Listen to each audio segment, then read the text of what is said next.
चला हाताळूया बहुमितिक आकार. विषय गणित, इयत्ता दुसरी, पान नंबर 2, 3, 4, 5. गोळा करूया.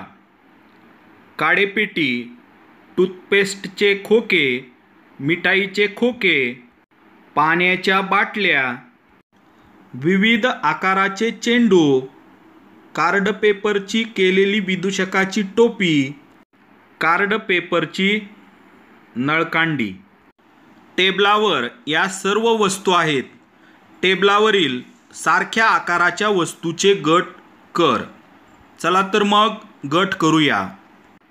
मिठाईचे खोके, डस्टर, टूथपेस्टचे खोके हा एक गट झाला. आता दुसरा गट पाहूया. विविध आकाराचे चेंडू हा दुसरा गट झाला. पाण्याच्या बाटल्या हा तिसरा गट झाला. विदूषकाची टोपी, कार्ड पेपरची नळकांडी हा पुढचा गट झाला. इष्टिका चिती. मिठाईचे खोके उचलून हाताळा. अशा आकाराला इष्टिका चिती म्हणतात. इष्टिका म्हणजे वीट. तुम्ही विटा पाहिल्या असतील. विटेसारख्या आकाराला इष्टिका चिती म्हणतात. या इष्टिका चितीला किती कडा आहेत, किती कोपरे आहेत पाहूया बरं. इष्टिका चितीला वरल्या 4, खाल्ल्या 4, दोन्ही बाजूच्या 4 अशा 12 कडा आहेत. इष्टिका चितीला वरले 4 व खाल्ले 4 असे 8 कोपरे आहेत. आता चला इष्टिका चितीचा पृष्ठभाग पाहूया. तो कसा सपाट आहे पहा. त्याला एकूण 6 पृष्ठे आहेत. या इष्टिका चितीचा पृष्ठभाग सपाट आहे म्हणून इष्टिका चिती घसरगुंडीवर ठेवली तर ती घसरत खाली येईल. इष्टिका चितीचा पृष्ठभाग सपाट असल्यामुळे ती घसरगुंडीवर ठेवल्यावर घसरत खाली येईल. शोध बरं टेबलावरील इष्टिका चिती आकाराच्या वस्तू. चला तर मग शोधूया. खोके, डस्टर, टूथपेस्टचे खोके या वस्तू इष्टिका चिती आकाराच्या आहेत. शंकू. आता पाहूया तू केलेल्या विदूषकाची टोपी. ही टोपी शंकूच्या आकाराची आहे. शंकू आईस्क्रीमचा कोन, मेहंदीचा कोन, विदूषकाची टोपी यासारख्या आकारांना शंकू म्हणतात. शंकूला एक कड आणि एक कोपरा आहे. शंकूचा सपाट तळ वर्तुळाकार आहे. उभा तिरका पृष्ठभाग कसा वळत जातो पहा. तो वळणारा पृष्ठभाग म्हणजे वक्र पृष्ठभाग. दंडगोल. आता पाहूया ही पाण्याची बाटली. या पाण्याच्या बाटलीच्या आकाराला दंडगोल म्हणतात. दंडगोल. वाटोळा तळ असलेल्या डब्यासारख्या आकाराला दंडगोल किंवा वृत्तचिती म्हणतात. या दंडगोलाला कडा 2 आहेत पण एकही कोपरा नाही. दंडगोलाच्या तळाचा आणि वरचा पृष्ठभाग सारखा सपाट आणि वर्तुळाकार आहे तर मधला वळलेला पृष्ठभाग वक्र पृष्ठभाग आहे. इथं आकृतीमध्ये पहा. वरचा सपाट पृष्ठभाग, वक्र पृष्ठभाग, तळाचा सपाट पृष्ठभाग. करून बघ. घसरगुंडीवर दंडगोल ठेवल्यास तो घसरतो का घरंगळतो? घसरगुंडीवर वस्तूचा सपाट पृष्ठभाग ठेवल्यास ती वस्तू घसरते व वक्र पृष्ठभाग ठेवल्यास ती वस्तू घरंगळते. हे दंडगोलाच्या मदतीने छान समजेल. गोल. चेंडू गोल असतो हे तुम्हाला माहीत आहे.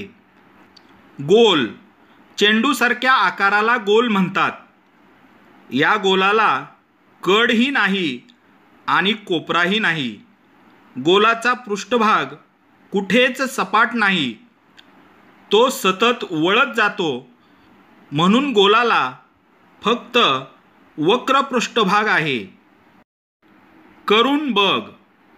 घसरगुंडीवर गोल ठेवल्यास तो घसरतो का घरंगळतो? घसरगुंडीवर गोल ठेवल्यास तो घरंगळतो, कारण वर्तुळाचा पृष्ठभाग वक्राकार असतो. त्यामुळे चेंडू घसरगुंडीवर घरंगळेल. जोड्या जुळव.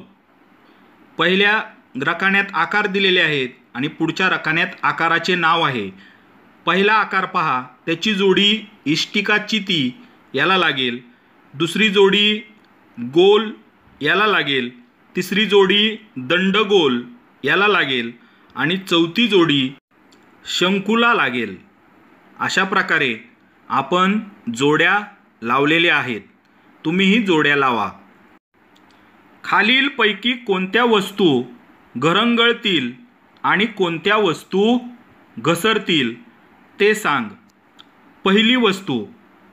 पहिल्या वस्तूचा पृष्ठभाग वक्र पृष्ठभाग आहे, त्यामुळे ती वस्तू घरंगळेल. दुसऱ्या वस्तूचा पृष्ठभाग सपाट आहे, त्यामुळे ती वस्तू घसरेल. पुढची वस्तू, तिचा पृष्ठभाग सपाट आहे, त्यामुळे ती वस्तू घसरेल. पुढच्या वस्तूचा पृष्ठभाग हा वक्र पृष्ठभाग आहे, त्यामुळे ती वस्तू घरंगळेल. खाली दाखवलेल्या वस्तू हाताळ. प्रत्येक वस्तूला किती कडा व किती कोपरे आहेत ते तपास व लिही. पहिली आकृती पहा. पहिली आकृती इष्टिका चिती आहे. या आकृतीला कडा 12 आहेत व कोपरे 8 आहेत. पुढची आकृती शंकू आहे. शंकूला कडा 1 आहे व कोपरे 1 आहेत. पुढची आकृती आहे दंडगोल. दंडगोलाला कडा 2 आहेत व कोपरे 0 आहेत. पुढची आकृती आहे चेंडू. चेंडूला कडा 0 आहेत व कोपरे 0 आहेत.